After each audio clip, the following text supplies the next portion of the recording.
Rahim. Check the convergence of the sequence whose general term is n is equal to 1 plus minus 1 whole raised to 4 n divided by n. We apply limit as n tend to infinity. We have limit n tend to infinity 1 plus minus 1 raised to 4 n divided by n. Apply the limit to to both the terms. We have limit n tend to infinity of 1 plus limit n tend to infinity minus 1 raised to 4 n divided by n.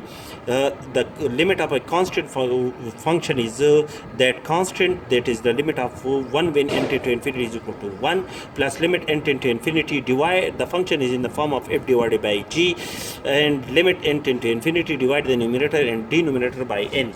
After the simplification, apply the limit to the numerator as well as to the denominator, as the given term, the general term is that an is equal to 1 plus minus 1 is for n divided by n is the general term of a sequence. Therefore, the value of n is bound to the set of natural number. Therefore, at a point 1, n is equal to 1, minus 1 is for 1 is equal to minus 1. At a point n is equal to 2, minus 1 is for 2 is equal to plus 1, and according to the formula that minus 1 raised to power odd is equal to minus 1 and minus 1 raised to power even number is equal to plus 1.